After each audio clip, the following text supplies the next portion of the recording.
हिंजवडीतील tempo ट्रॅव्हल्समध्ये होरपळून मृत्यू झालेल्या सुभाष भोसले यांचे बंधू विनोद भोसले आत्ता आपल्यासोबत आहेत. ते विमोग्राफिक्स या कंपनीमध्ये आज आलेले आहेत.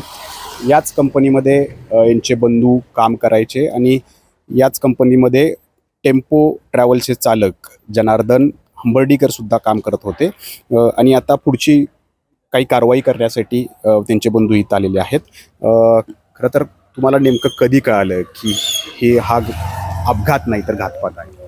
काल संध्याकाळी जेव्हा आम्ही आलो तेव्हा न्यूजवरती जे फ्लॅश झाले, इंस्टाग्राम वगैरे चालू झालं, त्याच्यावरती CCTV फुटेज वगैरे आउट झाले, तेव्हा सगळं कळालं.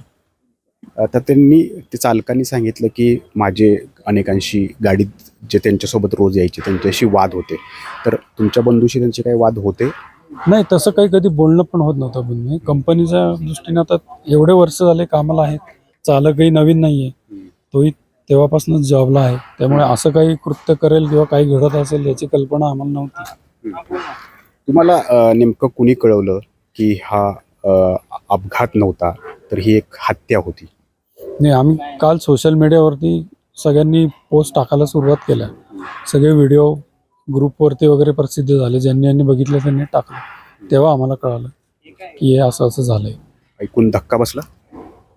ऑब्विसली बसलंच, पण आता पुढे काही करू शकत नाही. जर गेलाय तो आता त्याला परत तर आणू शकत नाही. गेलेल्या व्यक्तीला परत तर आणू शकत नाही, परंतु आता पुढची प्रक्रिया राबवणं खूप गरजेचं आहे. तुम्ही कंपनीत आलेला आहात, काय इकडं तुम्ही आता विचारणा करायला आलेला आहात, काही मागणी करायला नाही, आलेला? मागणी असं नाही, कारण साहेब स्वतः आलेले होते ठिकाणी जिथं आम्ही होतो. म्हणजे जिथे 4 बॉडीज होता यशवंतराव चव्हाणला, साहेब आले होते, साहेबांची बोलणं झालं. कारण तोपर्यंत आम्हाला फक्त एवढंच माहीत होतं की गाडीचं शॉर्ट सर्किट झालं. त्यांनाही त्याचीच कल्पना होती. त्यांनी स्वतः आम्हाला सांगितलं की तुम्ही काही काळजी करू नका, आपण जे काय असेल ते सविस्तर करूयात, त्याचं तुम्ही काही प्रॉब्लेम करू नका. त्यामुळे आम्ही सगळ्यांनी बॉडी आम्ही ताब्यात घेतली, सगळं केलं. कारण साहेबांनी आम्हाला आश्वासन दिलं की आम्ही नक्की काहीतरी करून, फक्त मला थोडासा विचार करायला वेळ द्या. खरं तर कंपनीचं पण यात निग्लिजन्स दिसत आहेत. कारण ते बेन्झिन केमिकल इथूनच त्यांनी चोरलेलं आहे आणि त्याचाच वापर त्यांनी गाडी पेटवण्यासाठी केलं. तर चालकासोबत कंपनीतला कोणी दोषी यामध्ये दिसतोय तुम्हाला? नाही, आता त्यांनी चालकाकडे ते केमिकल आलं कसं, त्यांनी घेतलं कुठून, काय कुठून, हे आता पोलीस तपास करतच आहेत. तर त्यांना ते सापडेलच. CCTV वगैरे सगळं आहे. त्या फुटेजमधनं जे काय कळेल ते आपल्याला कळेल, अजून कोणी याच्यात सामील आहे की नाही. कारण हे केमिकल असं तसं मिळत नाही. आम्ही कंपनीत काम केलेलं आहे, त्याला प्रोसिजर असते. हे ज्वलनशील केमिकल आहे, जे प्रॉपरली डिटेल सगळे लिहिलेलं असतात. किती केमिकल कंपनीत आलं, कुणी किती घेतलं, सगळं डिटेल कंपनीमध्ये मास्टरमध्ये रजिस्टरमध्ये लिहिलेलं असतं. म्हणजे कंपनीचा निष्काळजीपणा दिसतोय यामध्ये. हो, दिसतोय. पण आता त्या व्यक्तीला बेन्झिन का लागलं आणि त्यांनी काय घेतलं, कुणाकडून घेतलं, तर याच्यात सगळा तपास यांनी पुढे करावा पोलिसांनी. कंपनीवर कारवाई व्हावी अशी अपेक्षा आहे?